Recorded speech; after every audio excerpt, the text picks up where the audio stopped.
थी 32 दिन की कहानी। मैं तो आप लोगों के पास 32 दिन में आज पहुंची हूँ, है ना, पहली बार।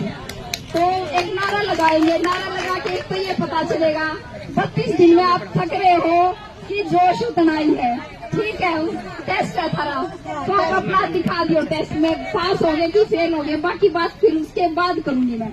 आशा वर्कर्स यूनियन हरियाणा जिंदाबाद, जिंदाबाद जिंदाबाद, CITU जिंदाबाद, जिंदाबाद जिंदाबाद, इनकलाब जिंदाबाद, जिंदाबाद जिंदाबाद, इनकलाब जिंदाबाद, जिंदाबाद जिंदाबाद, बीजेपी सरकार मुर्दाबाद, मुर्दाबाद मुर्दाबाद। ठीक है बहनों, थके हुए तो नहीं हुई, है ना। तो अभी हम थके हुए नहीं है, यही बात है। और ये केवल ऐसा नहीं है कि ये झज्जर की कहानी है, ये पूरे हरियाणा की कहानी है। और क्योंकि झज्जर तो आप सक्षम जिला हो, आपके पास नेता बहुत हैं और आप सारे अपना प्रोग्राम बहुत अच्छे से चला रहे थे, इसलिए मुझे लगा पहले जहाँ पे बुला रहे हैं मुझे वहाँ पहुँचा जाए, और आप लोगों के पास तो मैं आ ही जाऊंगी किसी न किसी दिन। तो इस तरह से मैं आज 32वें दिन आप लोगों के यहाँ धरने पे पहुंची हूँ। और 32 दिन से जो नजारा मैंने पूरे हरियाणा के अंदर देखा है कि जब 8 अगस्त को हमारी हड़ताल शुरू हुई थी, जैसी हमारी हड़ताल 8 अगस्त को शुरू हुई थी, आज हमारी 7 सितंबर को हड़ताल वैसी की वैसी डटी हुई है 8 सितंबर को, और उसमें कोई गिरावट नहीं है। एक इक्का दुक्का बहनें कहीं छूट रही थी, धीरे धीरे करके वो इक्का दुक्का बहनें भी अब अपने साथ आ रही है। जिसे किसी PHC पे 1 बच गई, किसी CHC पे 1-2 बच गई, ऐसे कुछ जिलों में ऐसी 10-10, 20-20 बहनें बची हुई थी पीछे। अब वो धीरे धीरे करके वो भी अपने साथ जुड़ रही हैं। तो इसमें से एक संदेश तो ये मैं देना चाहूंगी आप लोगों को 32वें दिन, कि आपने जिस शानदार तरीके से लड़ाई लड़ी है उसके लिए आप सब लोगों की जितनी तारीफ की जाए वो सारी कम ही कम है। बिल्कुल, सरकार बोलती बेशक ना हो, लेकिन उनने सांस नहीं आ रहा, उनके सांस तो अपने उखाड़ रखे हैं।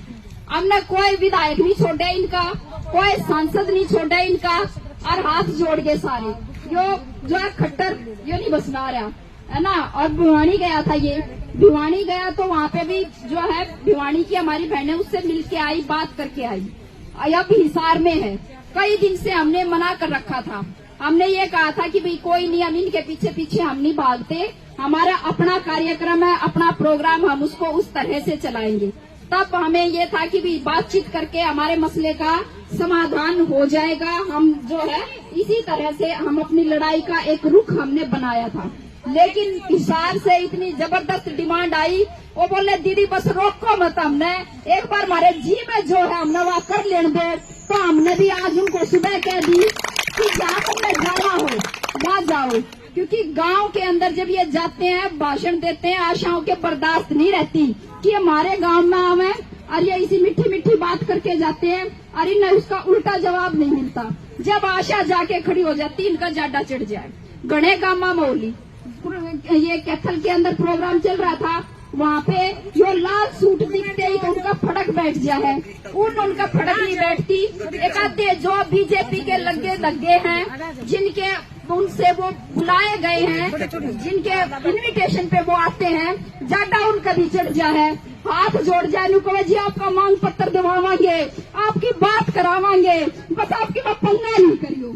तो एक तो उन सारे लोगों को हम ये संदेश देना चाहते हैं यहाँ से कि हम महिलाएं हैं, हम घर चलाती हैं, हम ये समाज बनाते हैं, हम जो पंगा करने के लिए नहीं है, हम अपनी चीजों को सही तरीके से दुरुस्त तरीके से रखने के हमारी पहचान है और इसीलिए हम कोई पंगा नहीं करते हैं। बस एक खासियत हमारे अंदर है कि हम गलत को बर्दाश्त नहीं करते हैं, ये हमारी खासियत है। हमारे साथ गलत हो रहा है तो हम उसकी आवाज उठा रहे हैं। हमारी यूनियन 14 साल की हो गई, हमारी यूनियन का 14 साल का इतिहास है कि ना हमने कभी पहले पंगा किया और गारंटी की बात है ना हम कभी आगे पंगा करा, लेकिन कोई हमारे साथ गलत करेगा उसका हिसाब तय जरूर बराबर करेंगे, उसने छोड़ने नहीं। ये हमारी पहचान है, ये CITU की पहचान है कि हम डरते नहीं हैं, हम दबते नहीं हैं। कोई जो है किसी के धमकी से नहीं डरते, हम बीच में लड़ाई छोड़ के नहीं भागते हैं। हमने जो बीड़ा अपने सिर पे उठाया है, हम उस बीड़े को पार पहुंचाते हैं। यही CITU का इतिहास है और हम अपने इतिहास को हम बार बार दोहराते हैं। हमने जो पहले किया, हमारा जो विचार है, हम उसको हर बार सही साबित करते हैं और इस बार भी हम इसको सही साबित करेंगे।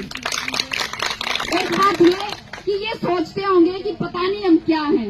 ये हम बार बार बताते हैं कि आप जनता के चुने हुए प्रतिनिधि हैं। आप कोई राजा पैदा नहीं हुए थे, आपको फिर हमारे बीच में आना पड़ेगा। लेकिन अभी इन्होंने एक मुहिम चलाई हुई है और उसमें ये सोचते हैं कि यह आइडिया भी ठीक है, क्यों वोट लेने जाना हर 5 साल में, इस देश के संविधान में खत्म करा, क्यों 5 साल में वोट डलवानी।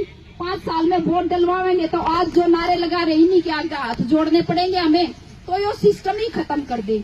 असल में इनकी नीयत तो यह है, लेकिन ये इस देश की जनता तय करेगी कि उनको ये काम करने देना है कि नहीं करने देना है। आज हमारा जो लड़ने का जो आंदोलन हमारे चल रहे हैं, वो हमारे लोगों का जो जनता का जो मूड है, वो मूड ये बता रहा है कि नहीं, यो काम करने को नहीं दे। हमारी जो आजादी की विरासत है, उसके साथ हम उसको खिलवाड़ करने नहीं देंगे। हमारे संविधान को जो ये कूड़े की टोकरी में डालना चाहते हैं, हम अपने संविधान को, हम अपने देश के कायदे कानून को कूड़े की टोकरी में नहीं डालने देंगे। इनको सबक सिखाएंगे। बात आशाओं की है। आशाएं जो है अभी तक दरी पे बैठी थी। 1 महीने तक हम दरी पे बैठे थे।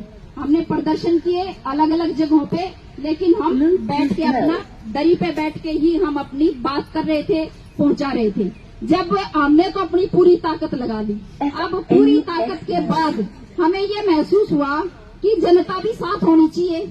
हमारे लाभार्थी जिनको हम सेवाएं दे रहे हैं, जिनके बीच में हम रोज जाते हैं, अब हमारी हड़ताल चल रही है, तभी भी लाभार्थी हमारे घर आते हैं, गर्भवती महिलाएं हमारे घर आती हैं, दूध पिलाने वाली माताएं भी हमारे घर आती हैं, जिनके छोटे छोटे बच्चे हैं, वो पूछती हैं हमारे बच्चे को टीका कब लगेगा, मेरे साथ कब हॉस्पिटल में जाओगी, मेरे को कोई गाइडलाइन दो क्या। तो उनको जरूरत है और जब उनकी डिलीवरी होती है तब तो घर पे आके ही बैठ जाते हैं, कहते हैं हमने नहीं बेरा, 9 महीने आप हमारे साथ रहे, अंत समय पे आप हमारे साथ ऐसा नहीं कर सकते। चल रही होगी आपकी हड़ताल, लेकिन हमारा साथ देना पड़ा, हमारी गैल चलना पड़ेगा। आ जाते हैं घर पे, बहुतों के घरों पे आते हैं ऐसे, है ना, लाभार्थी। तो वो लाभार्थी जिनको हम इंसेंटिव ले रहे हो चाहे नहीं ले रहे हो, मुश्किल समय पे हमेशा जब मदद पहुंचाते हैं, आज हमें भी अपने उन लाभार्थियों के पास जाना है और उनको बताना है कि सरकार हमारे साथ क्या कर रही है। वैसे तो सबको पता चल गया, ये बार बार सिद्ध कर रहे हैं इस बात को कि सरकार हमारे साथ क्या कर रही है। कल का मुख्यमंत्री का प्रोग्राम, जिसमें एक महिला ये कह रही है कि गांव में फैक्ट्री लगा दो, हमारे बच्चों को रोजगार मिल जाएगा, नौकरी नहीं बची। तो ये जो है मनोहर लाल खट्टर जी, उन्होंने ये कहा ठीक है बैठ जा, अगली बार जो चंद्रयान, अगला चंद्रयान जब भेजेंगे चांद पे, तो हम उड़े भेजेंगे, उड़े रोजगार देंगे। तो हम भी यहाँ से उनको ये बताना चाहते हैं कि कोई बात नहीं, चंद्रयान तो वैज्ञानिकों ने बनाया था और वह चांद पे भेज देंगे, तो वो चांद पे तो जो कर गया वो कर लेगा, लेकिन हम इस हरियाणा में नहीं रहने देते हैं। इनसे कौन से यान में बिठा कर पार लगावे, जनता तुमने कौन से यान में बिठा के पार लगाएगी, लेकिन यहाँ पे जो है आपको छोड़ती नहीं है। चाहे तुमने चांद पर छोड़ के आवे, अनु को हमने यान में बैठ के पाताल में जाना है, कोई बात नहीं, पाताल में छोड़ देंगे, लेकिन धरती पर नहीं छोड़ते हैं। तुमने हमारा भी प्रण कर दी। ये कोई बोलने का तरीका है महिलाओं के साथ?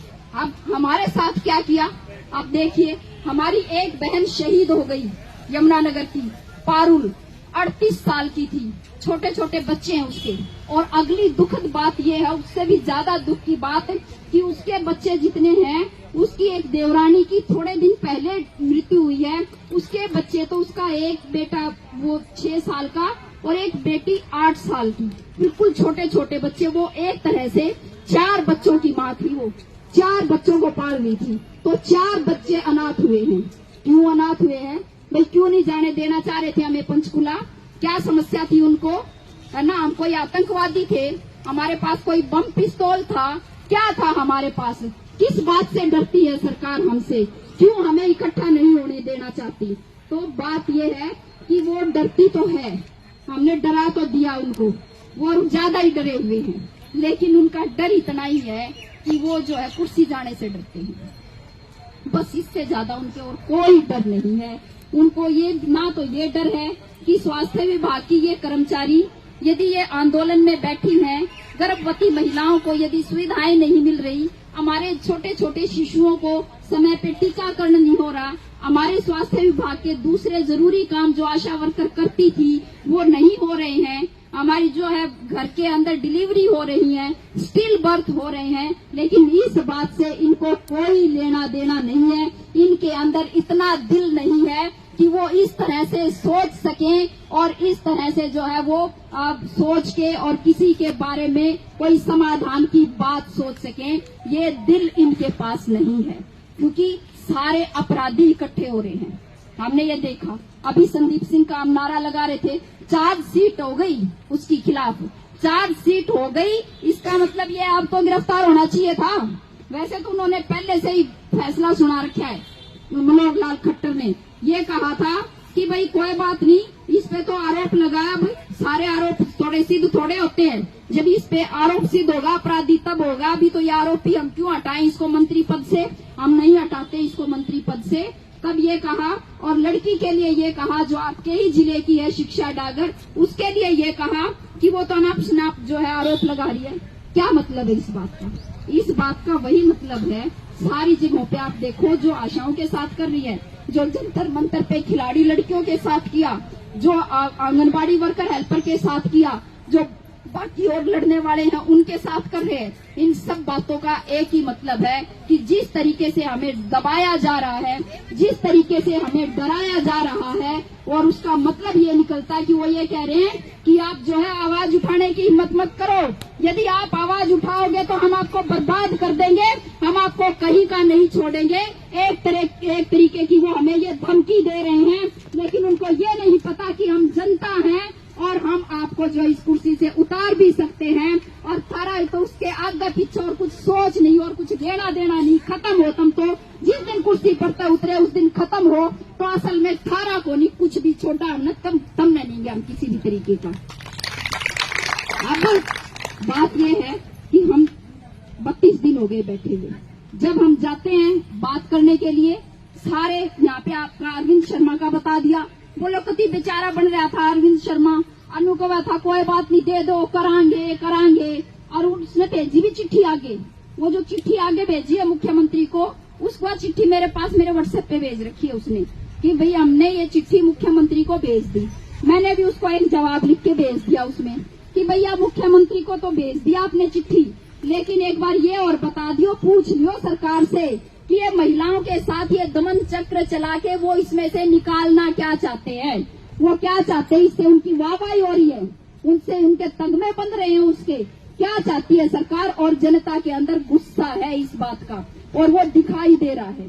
सच कह रही हूँ, मुझे इतनी उम्मीद नहीं थी, हमें ये लगा था कि जब हम ये कहेंगे कि भाई जनता के बीच में जाएंगे तो जो है हर जिले में 10-20 वर्कर इसी पावेंगी, जो जरूर अपने गांव में चली जाएंगी और कोई छोटे मोटे पर्चे बांट देंगी, थोड़े बहुत लोगों ने भी इकट्ठे कर लेंगी, इतना ही सोचा था कि भी 10-20 तो जरूर होंगे। हमने क्या बेरा था कि हम आह्वान करांगे और 20,000 इसी पावेंगी, जो सारे अपने सरपंच को रखने की जाएंगी।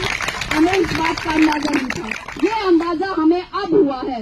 हर रोज शाम को फोन हमारा फुल भर जाता है, शाम को मशाल जुलूस निकल रहे हैं गांव के अंदर, गांव की महिलाओं को लेके, और बहुत सारी जगहों पे गांव के पंच सरपंच उसमें शामिल होते हैं, जो हमारे संगठनों के बाकी लोग हैं वो उसके अंदर शामिल होते हैं, जो हमारे लाभार्थी हैं वो उसमें शामिल होते हैं, और गांव की गलियों के अंदर जो है सरकार की शव यात्राएं निकल रही हैं। दिन में जब जो प्रदर्शन करते हैं वो सरकार की शव यात्राएं निकाल रहे हैं, और जो शाम को प्रदर्शन करते हैं वो मशाल जुलूस निकाल रहे हैं। शानदार काम किया आप लोगों ने।